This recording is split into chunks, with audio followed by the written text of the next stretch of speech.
All right. Hi, everyone. Welcome to National University Debating Championship 2023 Judge Accreditation Test, specifically for the test debate. We are debating under the motion, this House believes that developing states should place significant caps on the construction of high-rise residences in urban areas. Without further ado, I call upon the Prime Minister. Time is yours. Hello, everyone. POIs in the chat, please. I'll try to take one from both benches.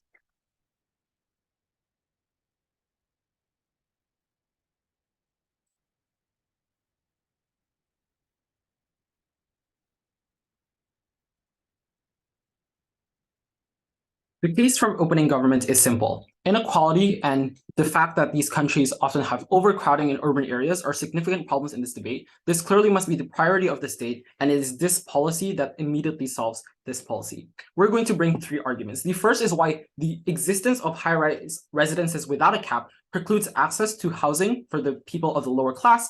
Second, why this leads to overcrowding and the continued overcrowding of these cities and urban areas. Lastly, why the comparative leads to more capital to develop rural areas. Before that, two pieces of framing. Firstly, what is our policy? Our policy includes a number of different ways that we can impose this particular cap on high-rise residents, with high-rise residents being those that are often made by private developers, like apartments that essentially scale up and often exist in very like more wealthy areas or closer towards a business center. We think this can look like a variety of things like legal caps, for example, or taxing property developers to limit the amount of high residences that are able to be made under their side of the house.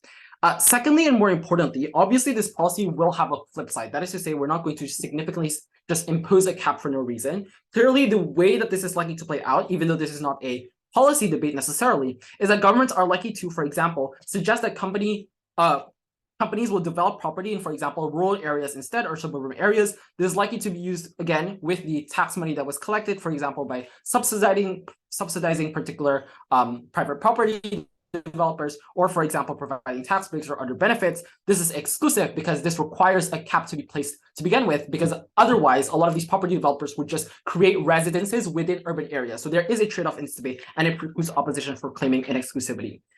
Given that, there are three arguments. The first is why this leads or precludes access to housing for the people of the lower class.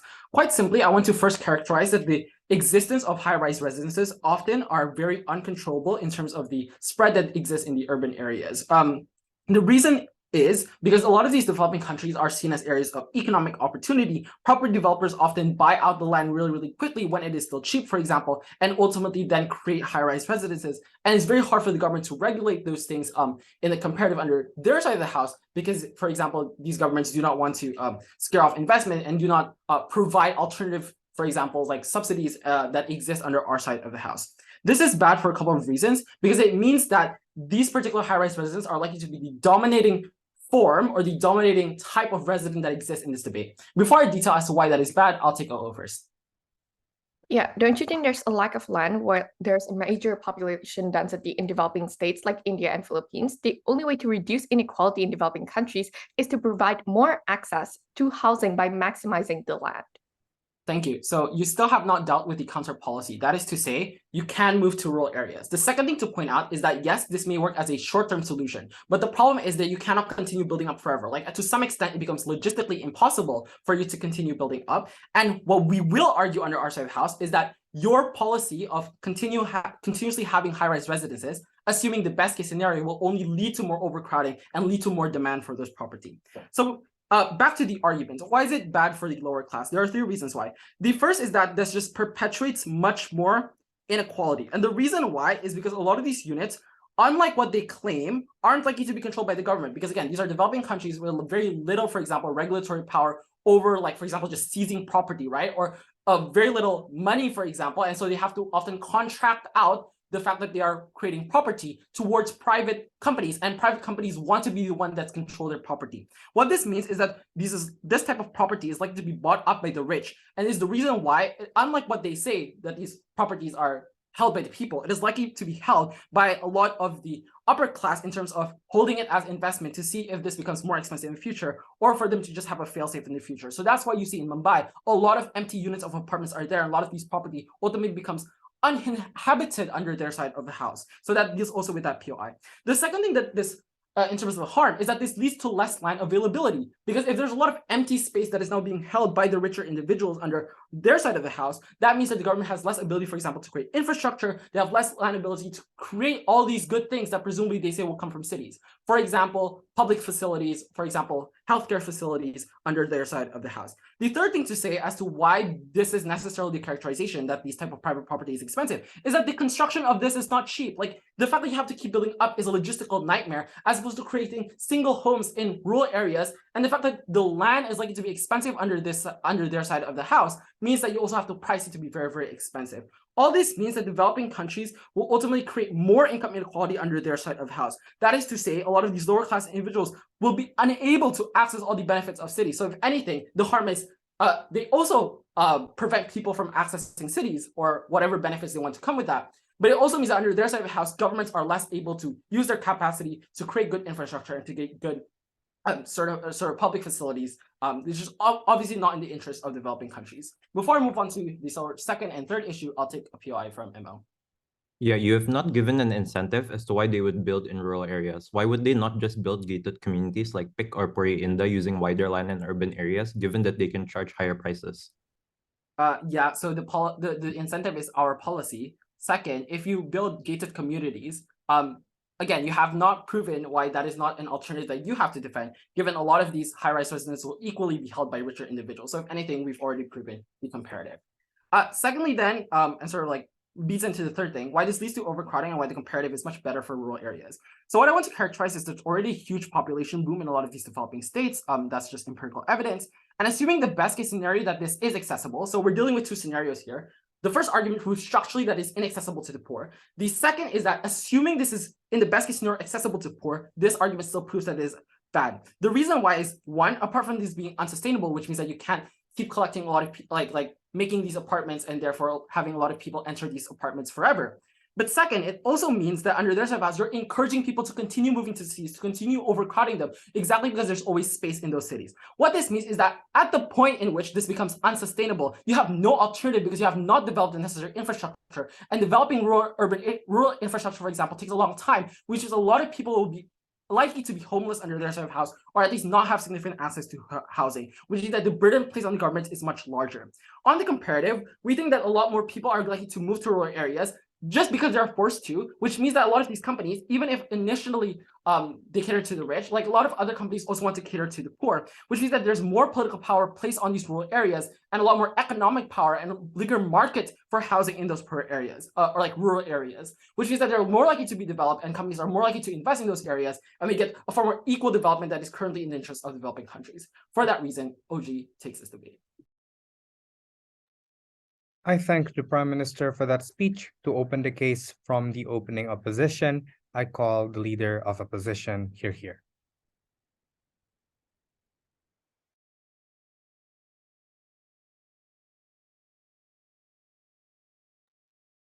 POIs will just be in the chat. I'll try to take one from Closing.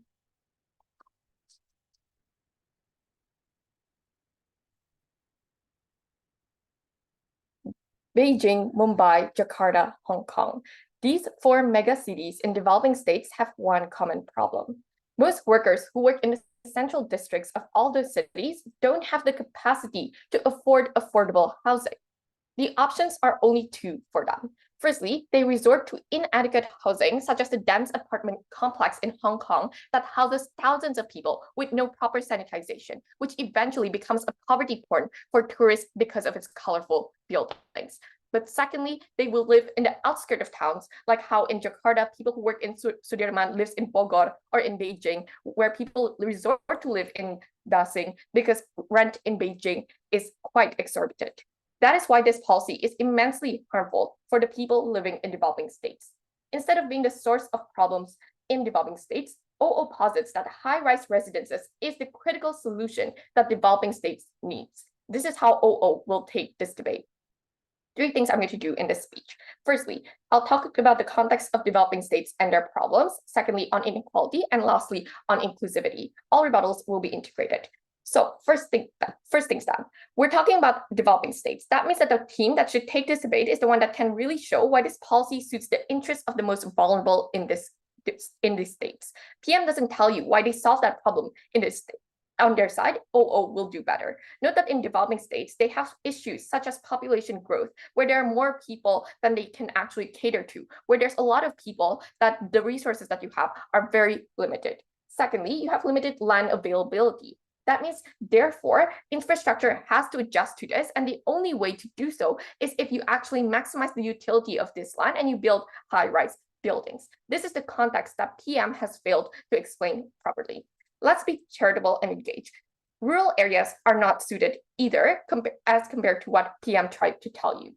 We don't think this is beneficial for a lot of people. They never clearly characterize what the reality of rural areas actually are, where the quality of life is so much worse under their side, where you give them a harder chance of life at most times, and government does not really focus on rural areas, and they mostly focus on these urban areas. This means that these people can't just move jobs, their life is in this urban city. It's something that PM doesn't recognize, that they have to just pick up their lives and just move to rural areas. We think it's not that simple. We are the ones who actually engage with the proper context of this motion. So what is our stance in this debate then? We won't limit the development of high-rise residential buildings. It will be based on necessity, and sure, there's still going to be regulations, so it's not going to be such an extreme problem, but we think exactly it's still necessary for the growth and the safety of these developing countries. So second issue then, and whether this highlights and worsens inequality. Before that, I'll take a POI from Closing. Yeah, if you characterize that the job market will mostly exist in urban areas, when will this job market stop developing and if you keep providing them like residents to live in? I think exactly that these job markets are still going to be concentrated in urban areas, regardless of which bench you're on, exactly because the development is still concentrated within these urban areas, and it's quite impossible for the government to focus on both areas. We think exactly because most of their jobs, most of their lives are in the urban areas to begin with, we think it's become so much worse when you expect them to just simply move. So on the second issue then, on inequality, their basic premise is simple. High residences worsen inequality. Two responses here. Firstly, why are there actually different markets? So why is this not true? Prices are not always going to be very high. There are different markets. You're not just going to appeal to the rich. That's also not strategic for the landowners as well. So let's truly characterize the real estate companies and agencies because PM failed to do so. Two things here. Firstly, real estate companies want to maximize their profits. They have different brands too under the same group to make sure that they have more consumers. This is why it's very important to note, because real estate companies know that there's only 1% of the rich and less than 10% of the upper class, but the population is dominated by the middle class. They will not kill their chance to get profit just by building for the rich, just by appealing, and their prices only appeal to the rich and can only be bought by the rich. Even now, there's more affordable apartment complex to make sure that more people actually have the ability to afford to buy and not just rent. This looks like Sinarmas Land or Lipo Group building apartments for the rich in a couple of areas, but they also have affordable ones because they understand the context of these developing countries. OO told you a better incentive from real estates than PM. We already take this debate. But secondly, we think it's more likely for prices to drop at the point when there are more high-rise buildings. Why is this true? Because when you have more options, prices are more likely to drop because you need to incentivize and to appeal to more people because you have more competition, and therefore it becomes harder for you to just appeal to the rich as they assume. So it's not sure. We're still unsure as to why their characterization on appealing to the poor will not happen in urban areas, considering that they never once told you why the government or any companies would have the incentive to actually be better in rural areas as compared to urban areas when you also have a massive population density, when a lot of your population is still poor and you still have to appeal to them. Land is also cheaper because you divide the price with a lot of people under our side. We think at that point it's more inclusive and we're more likely to appeal to the poor and we're more likely to get better accessibility under our side. So lastly then, on why this is actually not suited to the context of developing countries. The developing state interest in urban areas in urban development is quite clear. There's a problem in terms of population and resources, where there's a lack of land, where, for example, it's very expensive and people are therefore just pushed to live in the worst and the most affordable places, which usually lacks in quality, or they're pushed to live in the outskirts of town. We think exactly this is because of the limited space and land available for these housings. So will the policy actually worsen the situation under government bench? We think that you need to maximize land under our side because there's a limited land available in developing states to begin with, where they struggle with a lot of issues with housing, where there's a lot of slum areas, etc., and the people cannot afford the housing to begin with. We think you need to maximize the utility and the resources, because otherwise you're just going to have a lack of housing available. You're not fully utilizing the land that you have. High-rise residences make it so that there are more housing within that one particular location, within that one land, and there's more housing available for the people to actually choose from, the people to actually live in, instead of being pushed to other areas where they're not likely to actually be able to find a good quality of housing. For developing states in particular, you need to be strategic. You need to make use of what you have, of the resources that you have. That means that it will be better to deal with the rise of population under OO. We're so proud to stand on OO. Thank you, Leader of Opposition. I would like to invite Deputy Prime Minister to close the case from the opening government. Here.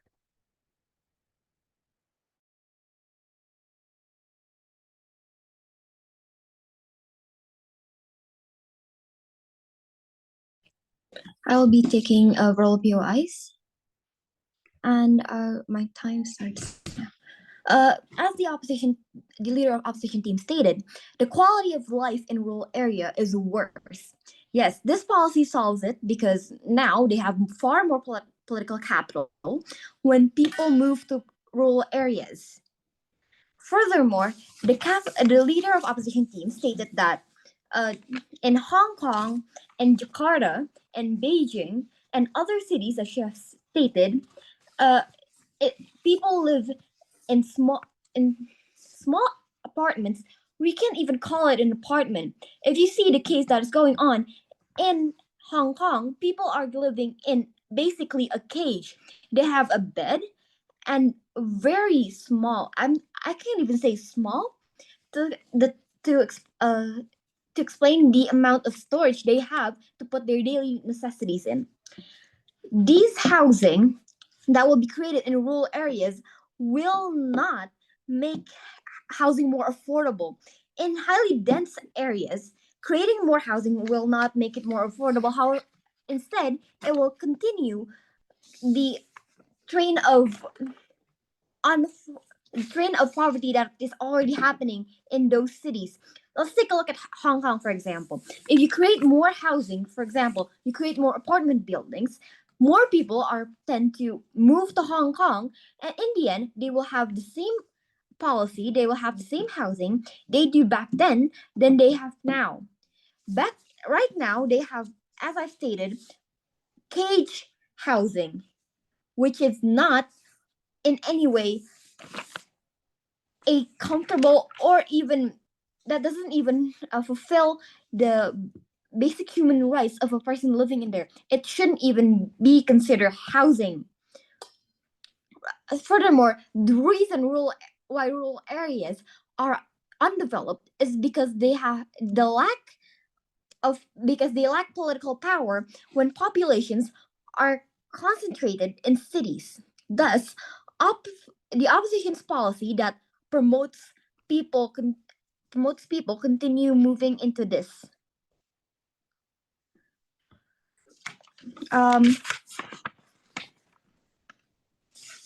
Furthermore, the opposition's team stated 3 of the arguments that they have made today. First, the first one is shows the interest of the people. They have to house more people than they can, but by forcing to maximize housing in rural areas, we will not be prioritizing we will be prioritizing housing instead of sanitary places in living places. Further, by doing this, I will be taking the POI from leading opposition. Yeah, we are not defending poor housing situation like in Hong Kong. Our case was that it's better to make use of the land efficiently, because on your side, you're pushing them to move to rural areas where all their lives is in the urban cities to begin with. Please engage. Yes, that is true. But you chose Hong Kong as an example, which technically is one of the worst cases of residential housing that you could ever choose as an example. If you have seen the people living in Hong Kong, they are barely living in a house. They are not living in an apartment. Their apartment, or their so-called apartment, is a bunk bed that has been caged off because people cannot afford more than that. People cannot afford to live in a bigger housing because the prices of rent in those areas are so high that they cannot afford more than that. Furthermore, by prioritizing housing, as you can see in Hong Kong, as you have chosen earlier, it is not sanitary by any means. It is not sanitary. Living in those cages, living in those caged off bunk beds are not sanitary. If you've ever seen the cases that's happening in Hong Kong, there are dirt everywhere, there are trash everywhere, and those are not they are not in any way livable conditions. Furthermore, the second point that the opposition team has stated is that they will still be affordable. As I've stated before, by creating more housing in dense areas, it will not make these housing more affordable. Instead, it will continue the cycle of poverty that has been going on in these cities, because creating more housing in, for example, New York City, if you create more apartment buildings in New York City, it will not make more affordable prices, as those areas are already has high rent to begin with. Once these apartment buildings are out for rent, they will continue to have the same price range other apartments in those areas have. I'll be taking the POI from Leader of Opposition. Right. So how can you guarantee that the solution on your side of the house will provide affordability? Because yeah, please engage. How will on your side how it will be better? I will be rejecting the POI from the opposition because I still have more to talk about in my the argument. As the Prime Minister has stated, there are two problems that we are currently faced with: overcrowding and inaccessibility. By maximizing these rural areas for apartment buildings, first, as I've stated before, it will be unsanitary. We will have smaller living spaces for those in the lower class, because they cannot afford anything more than this. They cannot afford to buy a bigger apartment. They will not be able to afford to rent out bigger apartments to live in, because they have a certain amount of money available for housing, and they will only be able to live in these tight spaces for a long period of time, as that's all they can afford. Furthermore, it will second point that has been stated by the Prime Minister is that it will be inaccessible, which is true.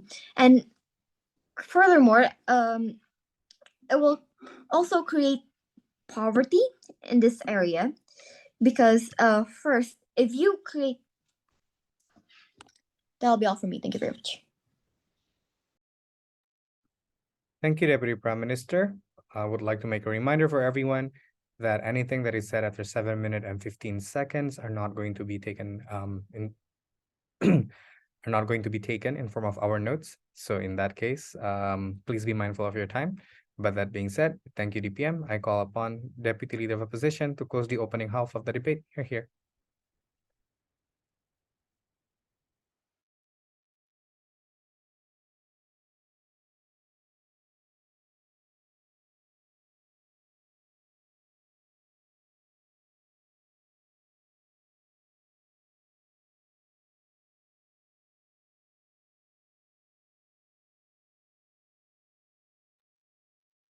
Am I audible?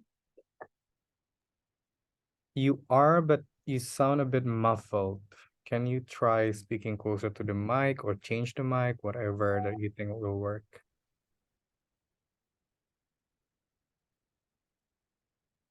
Can you try speaking again?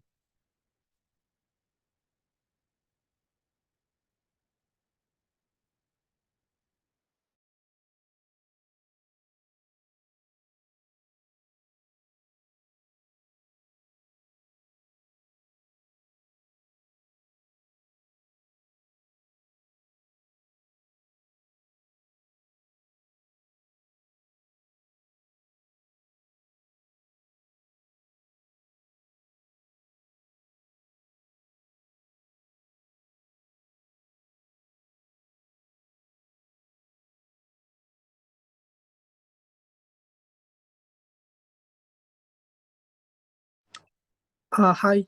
Can I speak through the device here? Technically, you can, but because this is recorded, the one being shown will be the one that you're not turning your camera on. So can you use that device as the cam as well?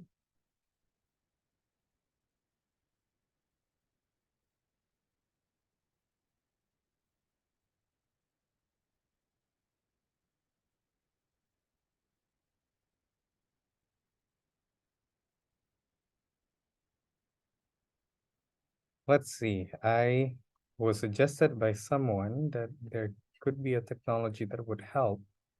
So I guess you can try doing that now. Okay. Check. Yep, all good.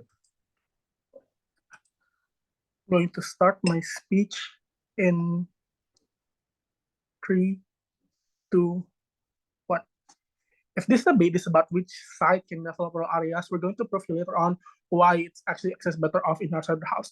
But also let's look at opening government explanation, right? Because they want to talk about how it's important to regulate private developers, and also it's important to ensure that there's a development access in rural areas, but no explanation coming from opening government on why there's an incentive from the people and investor to migrate and enter rural areas, right? Because number one, my leader of opposition already told you that people who already live in reside in urban areas, they already have their own life going on over there, right? Probably they already have jobs, for example. Their kids already thriving in school, for example. So there's no incentive from them to actually want to move to the areas that is still tend to be underdeveloped. But secondly, let's talk about private investors or private developers. Right? No incentives, no explanation coming from opening government why they want to move to enter rural areas. But we're going to prove to you later why it's not likely, and then why even if there's private developers that want to migrate to rural area, it's why the benefit is marginal, right? So, two issues in my speech. Number one, I'm going to talk about how this urban area operates and why government bench will hamper them. Secondly, I'm going to talk about the livelihood people and how and narrowing inequality, right? So let's talk about how under the first issue, how does an urban area operates and why government bench will hamper them. So metropolitan cities and urban areas, they tend to get higher up in the middle because the highest building tends to have the highest economic value. Probably these are big companies that generated a lot of profit and tax revenue. Because there's market mechanism existing in status quo. Those who buy tend to be multinational corporations or FMCGs that has a lot of capital investors and providing a lot of like job opportunities and internship opportunities for the people, right? Why is something that's already good? Number one, we already told you that there will be tax revenue that's incurred from the profits these companies generated, and this tax revenue will be allocated, will be received by the government to create redistributions, for example. Secondly, having high-rise residents and buildings generates demands for companies and businesses and restaurants. For example, like fast food chain services or drugstores, convenience stores, etc. Therefore, it also generates job opportunities and job vacancies for people who reside in those urban areas. For example, like waitressing vacancies, the management of these businesses, the social media teams, and etc. We already see like there's a lot of like the trend of variety of job opportunities that exist right now in urban areas, also making people have incentive to go to urban areas. Right? Right? But also, opening government talks about how it's important to impose restrictions to deal with overcrowding. Two responses. Number one, overcrowding and overpopulation exists not solely because there's a lot of buildings and spaces exist in urban areas, right? In most developing countries, there's always incentive and motivation from the society to want to have kids. Religious narratives that perceives banyak anak banyak rezeki. Therefore, overpopulation is something that's inevitable in both sides of the house, and we're already facing this as we speak, right? Because my leader of opposition talks to you about why it's important to not have restrictions to deal with the current overpopulation that exists in urban area right now. There's a younger generations like the millennials that wants to own their own places. Will be new children of the millennials that later want to have their places, their children also. The population increase and boom, sooner or later population grow. You will need even more you'll need even more housing, right? The thing is, when you're trying to impose higher restrictions on private developers, you're going to demotivate them and de-incentivize them to invest even more, because there's a lot of regulations, because most likely they do not want to migrate to area. I'm going to prove it to you later, because they do not want, because their opportunities to operate in urban area is limited, meaning that they will most likely want to reduce their investments on the urban area. So people in your side of the house will be people in your side of the house, people already live in the urban area, will be going to harm even more, right?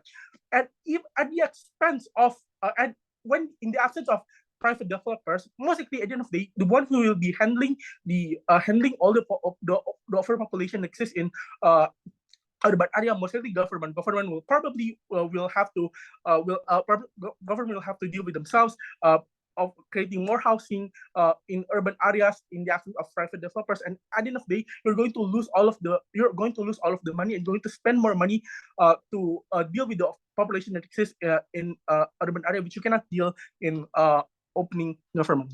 But also, opening government wants to talk about how we need to regulate private developers and restrict them. Several responsibilities. Number one, the question then becomes, in the absence of private developers, who will be the ones that going to construct and housing and such and properties in rural areas in the site? It's likely that private investors want to migrate in rural areas because there's already an existing established market in urban areas. Private investors already see the economic prospective value of urban areas, because there's a lot of people exist in urban areas, meaning there's more workforce in urban areas. And therefore it's just that private developers want to migrate to areas because rural areas is still underdeveloped, and even if they have, for example, businesses or boom desk, for example, it's probably still operates on traditional manner in comparison to businesses that exist in urban areas, right? So comparatively, in outside the house, we urban areas far better developed in outside of the house. But before going to second issue, I'm going to POI. Oh, it's already 6. Sorry. Second issue, the livelihood of people and narrowing inequality. Right? OG talks about several things. Right. Number one, imposing caps will reduce overcrowding.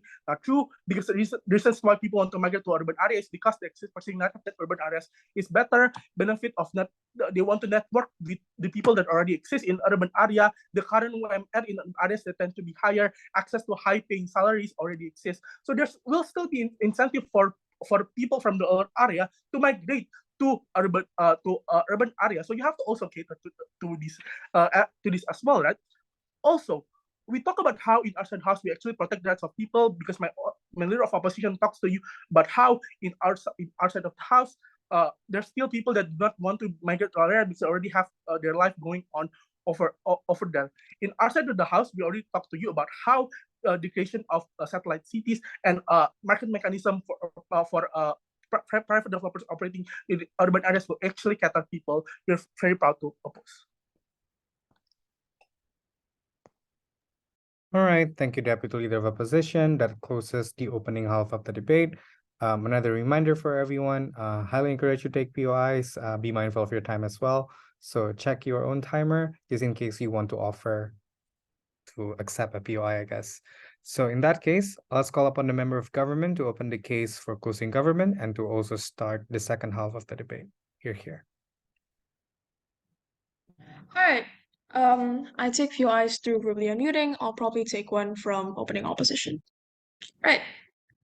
Starting my speech in 3, 2, 1. High-rise residence not only worsens inequality, but is the root of the problem in urban development in developing states. That is how CG will win this round. OG did a decent job by explaining how it highlights inequality. However, OG's mechanism is not truly mechanized clearly as to how it will be clear for developing states to reduce the amount of high-rise residences. On top of my speech, right, I want to present a couple counterfactuals on CG. 2 things. 1, CG will limit high-rise residence areas by giving quotas for real estate companies to make sure they won't just keep building high-rise residencies. Secondly, to solve the issue of population density and the lack of affordable and decent housing, instead of just pushing them to rural areas like what OG suggests, in CG, we would try and and build better residences in the outskirts of the mega cities, like in northern and southern Mumbai, or like Depok around Jakarta, for example. So you would utilize those areas and better services there. We would also use our fat to build better infrastructures for transportation to solve LO's issue about transportation, so that it's not a problem on our side. The key thing to take away here is, insofar as they try to solve the problem by just continuously building up, we build a lot of other new premises and other new mechanisms that can actually help solve the same problems. That's probably more efficient. Right. Second thing then, why can't the opening half take this debate? I want to note that the entire opening half was a deadlock as to access, right? So basically, like OG posits that they have access because they're able to get people to actually they're actually able to like develop cities in rural areas. And then I'll suggest that you are able to have access because you're able to access the urban cities and their development. We suggest that you're able to do this on our side as well.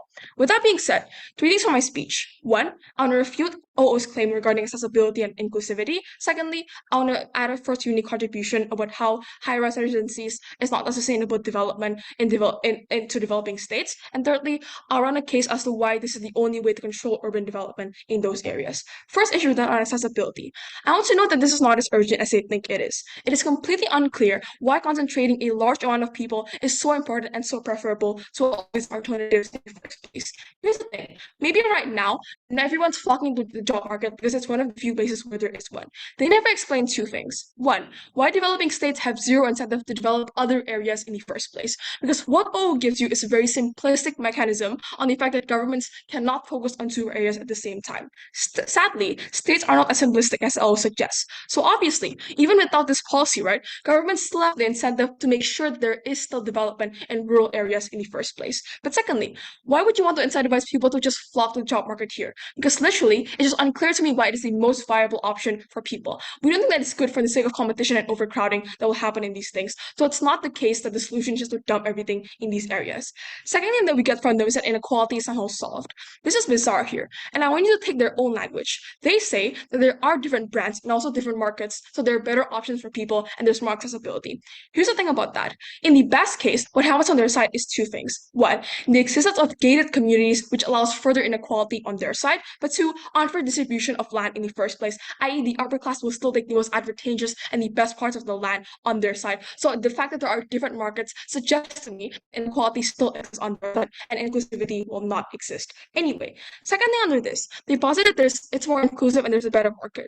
A couple responses as to why that is not true. 3 things. One, they say that it's going to be affordable because you want to cater to more markets. Here's a structural thing about high residency areas that makes it hard, right? If you want to ensure safety, which is their best case, that these residences are actually safe in the first place, assuming that they don't want to cut corners, then you have to strengthen the foundations of the building first before you're actually able to build up. That cost in and of itself is exponential, so you cannot just split prices and suddenly make all of these things cheaper. I'll take your POI in a second. Secondly, know that the development of larger buildings and like such means that it's going to produce a sharp increase in land prices. So in the long run, it's much worse for these people in the first place, in which land prices are going to increase exponentially. This goes a step further from OG in that it tells you why it's bad for the extreme long run of the states and probably not within their interests. Thirdly, services are not friendly to a lot of people, like for example, like people with disabilities, etc. And the services are not built that way, and therefore inclusivity is not really good on their side. Before I move on to my substantive, sure, I'll take the POI.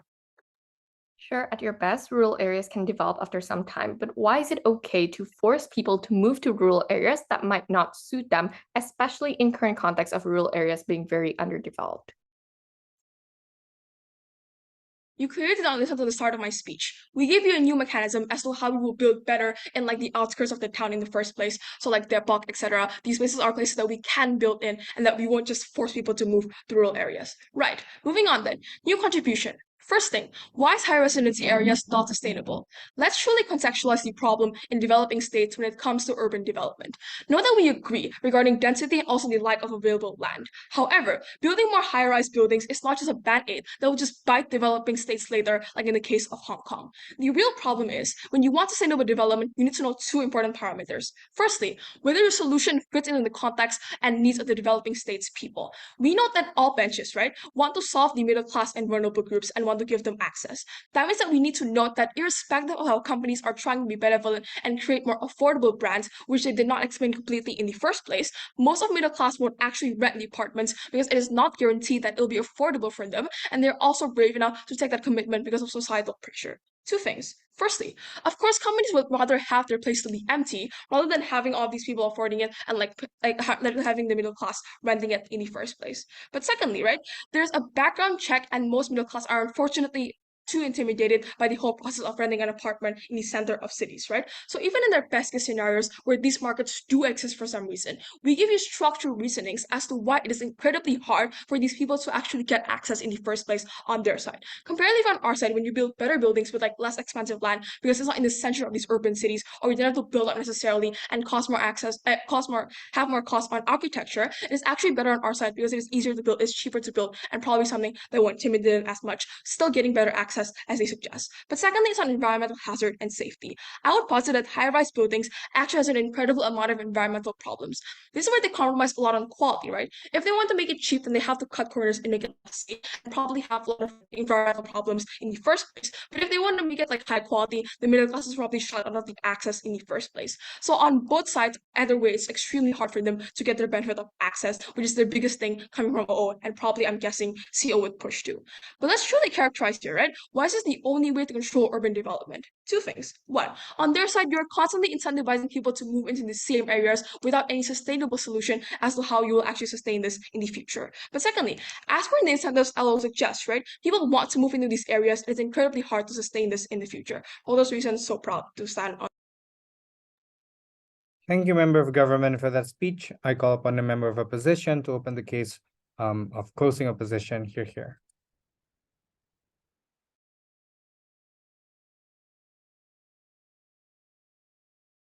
Can I be heard?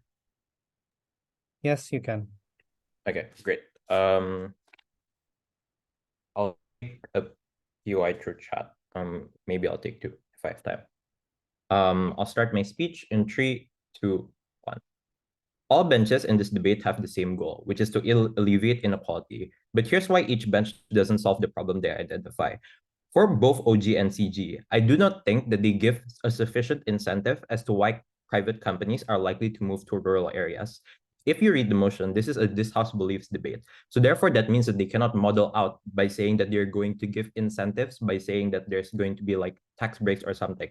Again, if you reread the motion, it is a cap, i.e. it is a regulation imposed upon companies, not necessarily a reward that they can give. The second thing, the second thing I want to deal with is OO. I do not think that they actually solve the housing for the quote unquote most vulnerable people, because who they are prioritizing in their speeches implicitly is that they are going to give houses for those who are lower middle class in these urban areas. But I would point out that affordable housing by Sinarmas is in Tangerang, not necessarily Jakarta. In Jakarta, you have like, if you are lower class, you probably are going to rent a shared space as opposed to having your own apartment. So I just don't believe that it is true that they are going to help the poor or those that are in poverty with housing. So therefore, I'm going to make 2 contributions which fill up the holes that happened in this debate. Firstly, on how the government can have more land and capacity to build more public housing under our side of the house. Note that this is important because it helps those who are actually poor and living in slums under our side of the house. OO only will help those who are middle class by quote unquote building more affordable apartments. Second, I'm going to talk about how there is more longevity for developing countries, and I'll also clash this with Davina's argument about sustainability. But before that, a couple of pieces of rebuttal. The first bench I want to rebut is opening government. Again, I want to point out that there is still a lack of that incentive to build in rural areas. So I think their case here is still very flaky.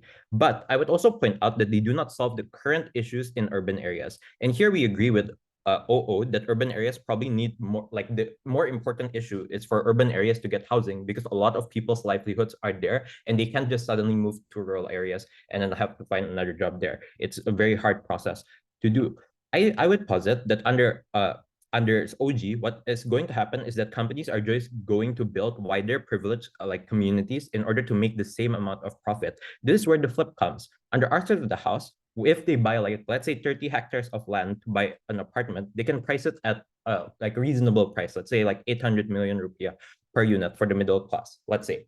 Under their side of the house, when they have to buy wider amounts of land and one house can only like occupy one family, that probably suggests that they are going to have to drive up prices in order to make that same amount of profit. So what happens under OG is that they do not solve the problem about affordability in urban areas itself. At the same time, it is unclear why companies are going to move to rural areas, given that the market is smaller and they're probably going to make lower profits. So OG does not solve anything. The second thing I want to deal with was the claim about like building up is unfeasible. Like, again, you can use 10 hectares to build like housing for, let's say, thousands of people. Under like building wide is probably more unfeasible at the point where you have to access more amounts of expensive land and you house like a smaller amount of people.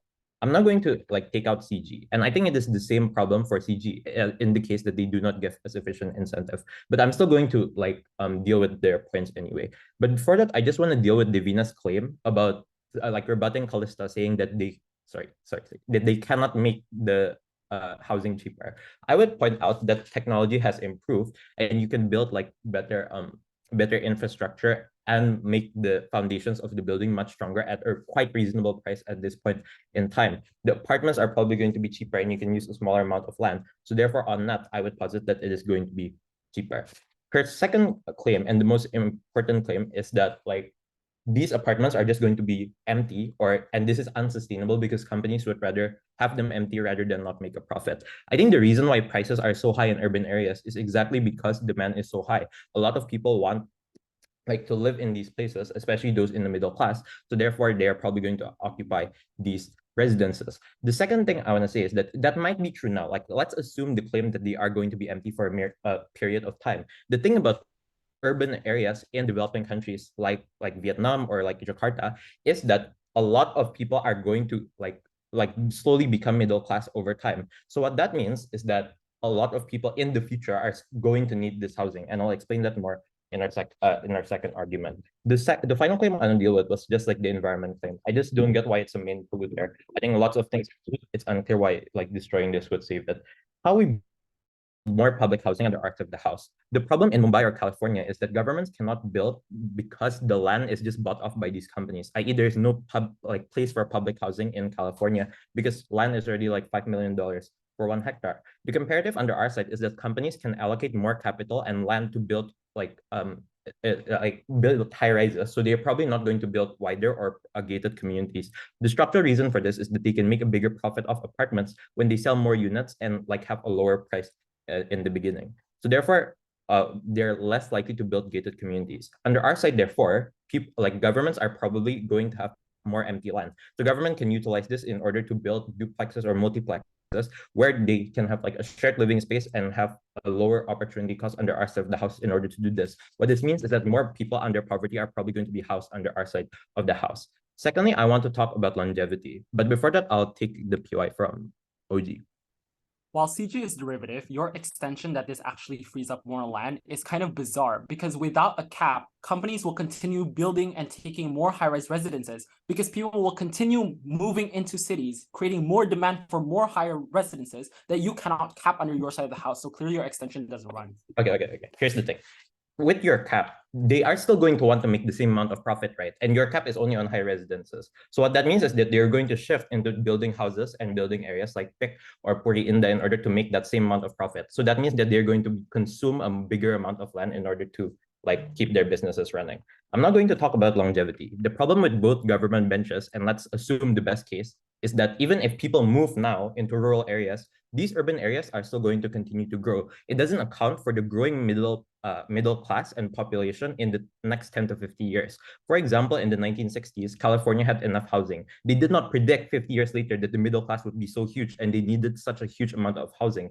For developing countries, when that population, middle class population becomes bigger, that the prices of housing is going to be like exorbitant even for the middle class, and housing is going to be like much harder to access under their side of the house. Under our side of the house, we prevent this crisis in the future at the point where you have high rises, which are more affordable and use a better amount of land, and you can house more people in one single unit of land. So therefore, the weighing is that this is more important because this framing presents like an even bigger harm that is solved under our side of the house. For that reason, I'm incredibly proud to oppose. Thank you, member of opposition, for that speech. I would like to call the government whip to end the case coming from the entire government bench here.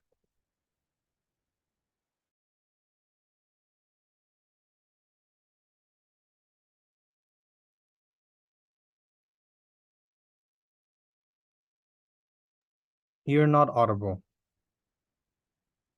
Oh, I'm sorry. POI from chat.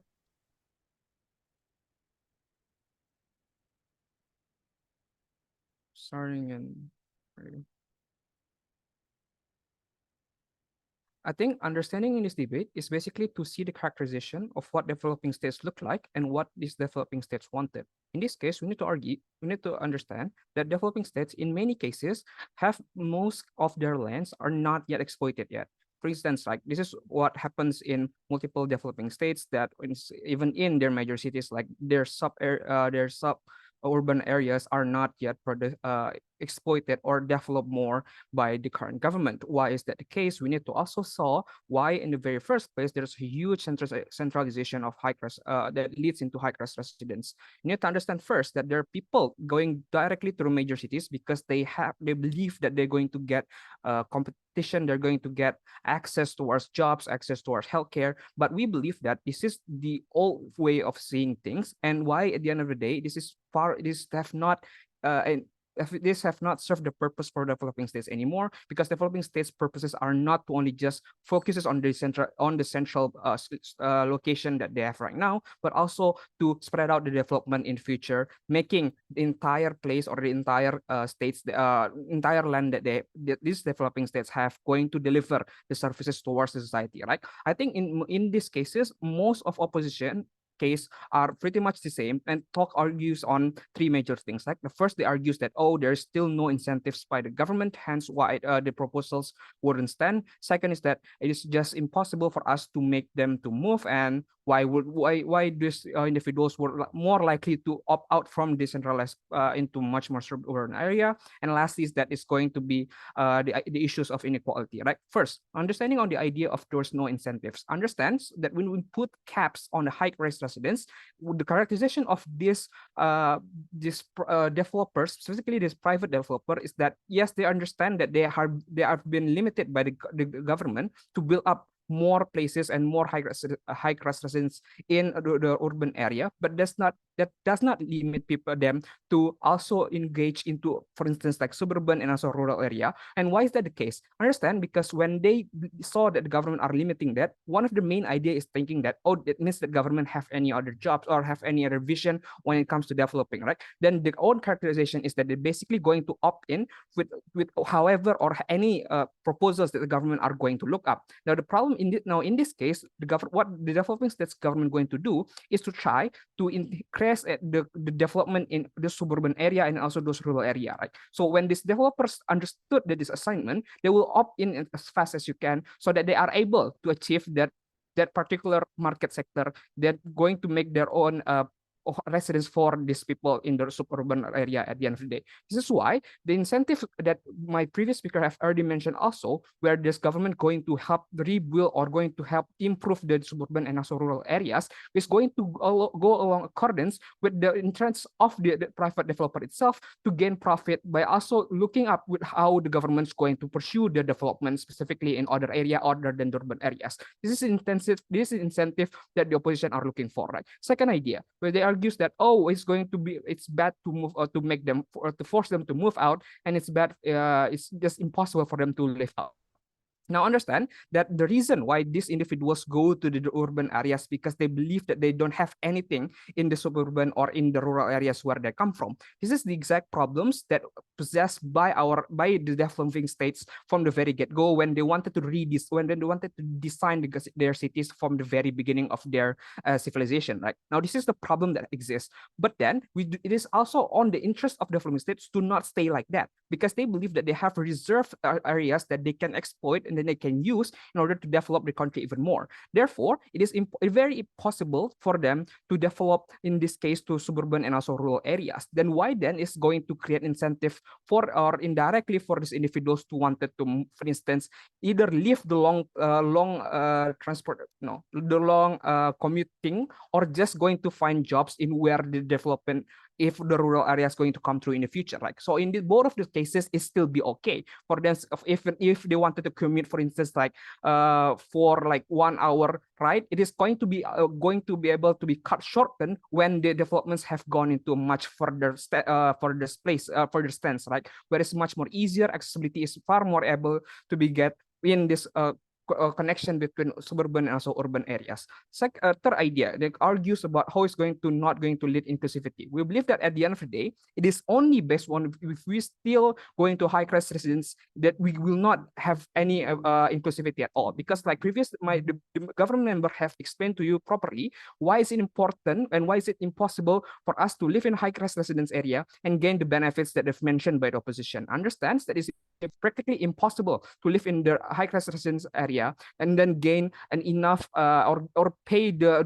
mortgage of that particular apartment, because we need to understand that the crisis will always increase and being controlled by those who hold this apartment, and therefore the low and middle are pretty much impossible to achieve and to live there, right? And also because of how it's going to be very expensive, because people, if they wanted to go for a further safety measurements, they're going to expense a lot, and there's no such technologies that going to help cut costs up to the level where even the lower will more likely to be able to achieve that standard, right? But before continuing, I'm going to take opening. Will the local governments and the people in rural areas be receptive to private developers existing in their areas?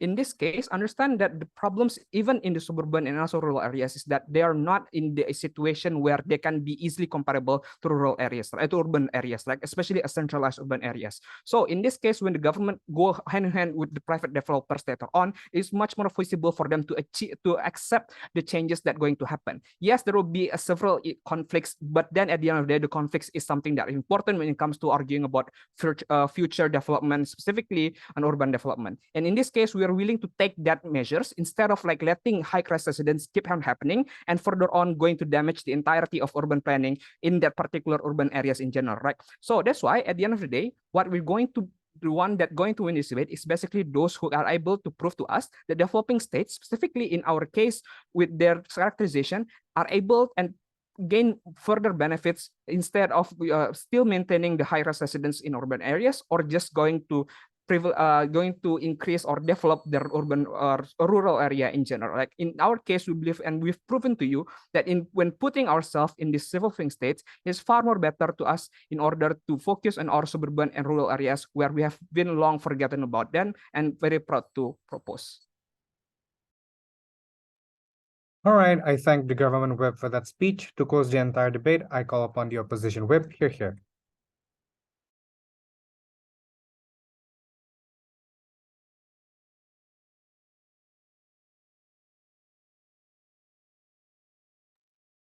Am I audible? Yep, you are. All right, so POI preference, just put it in the chat. Okay, I'm going to start my speech in 3, 2, 1. So within the span of this debate, there are a few clashes that will be discussed on this last portion of the debate, and we will also analyze over which sides has won each clashes through comparatives. So first things first, the clash that we will discuss here first is about efficiency and inclusivity, which the CO had won, and I will explain this because of these reasons. The extensions that my member of government had brought and had proven ultimately is why we should win this clash, because the solution that we provide and the mechanization that my member of opposition had provided is not only effective but also inclusive. The solution we have under side CO about how with building up, it'll possibly free up land on on urban areas, and those empty lands that exist on urban areas will inevitably be taken by the government, as that's just how land laws work in most countries. And with those freed up land spaces, the government will own them, and the government will be able to create more public housing. And those public housing will actually be possible in urban areas instead of rural areas, which I don't need to tell you what the benefits are, as public housing has proven to be more accessible for the poor. This puts CO above OO because even though OO has done a decent job at proving their case, but OO's claims that apartments are more accessible for the poor are simply not as effective as the existence of public housing in urban areas, because not everyone can afford apartments in urban areas. And this concern has also been brought up by the government benches. These concerns that had been brought up has ultimately been tackled by CO by the existence of this mechanization. And the government side can't take this clash either, because if they choose to apply caps to high-rise buildings, there will be less space for possible public housings, because the land will be used for companies will actually build wider and use more land spaces for real estate, private businesses, etc. Therefore, the land spaces in urban areas will be taken for those reasons only and not for the public housing. And government solution of building in rural areas are also way less effective than what we have under CO for two reasons. One, because houses in rural areas can also be really expensive. So to simply say, oh, they should move out to rural areas is also not inclusive, because not everyone can afford it. Sometimes houses in rural areas can be more expensive than apartments in urban areas, which makes their argument non-inclusive to those who can afford it. And second of all, the condition in rural areas are not as privileged as urban areas. This problem has been tackled a bit by OO, and I'm just here to like reinforce it. So it's simply unfair to make people move to rural areas just because there's no more space for them to live in. But again, this problem has been solved by CO, because public housing will exist under CO side, and public housing will be more accessible and more efficient, because they will still be in urban areas where people can still be privileged enough to get the privilege that comes with living in urban areas instead of rural areas, and there will still be enough space for people to live in said urban areas. Hence why both government benches can take this clash, and why CO tops on this clash, because we have efficiency and inclusivity more so than the government bench. And our mechanism is far more inclusive than the opening bench. That tackles the concern brought up by CG as well about how intimidating apartment renting could be. So our side has tackled all concerns coming from all benches. Hence why we have won this clash about efficiency and inclusivity. The second clash that CO triumphs is about longevity, a factor that's arguably very important in this debate, yet most other benches seem to have neglected in their respective speeches.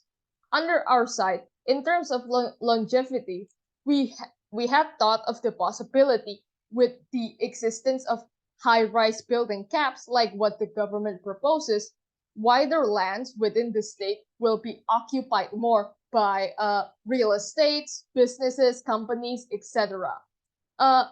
So the land in urban areas as concerned will be taken by those, and the land in urban areas will run out. But also the land in rural areas will also run out.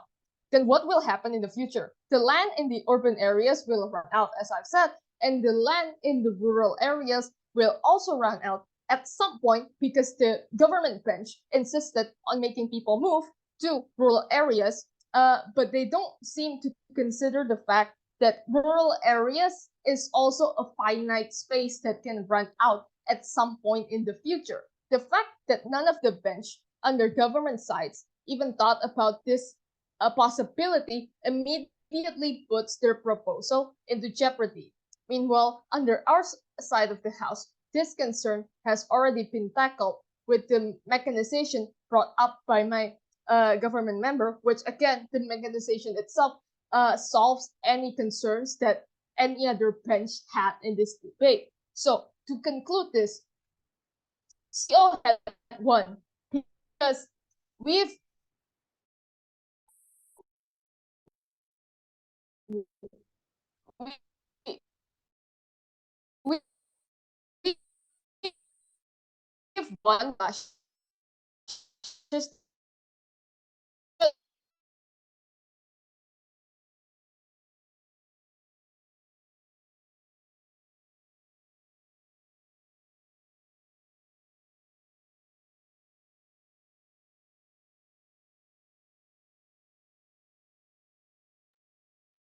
All right. Thank you, Opposition Whip, for that speech. You were lagging, but you were lagging right around 6 minutes and 50 seconds-ish. So, which we believe that it should be you wrapping up your speech. So in that case, I formally close this session. Thank you everyone for the debate. And also good luck to those who will be working on this judge test. Thank you.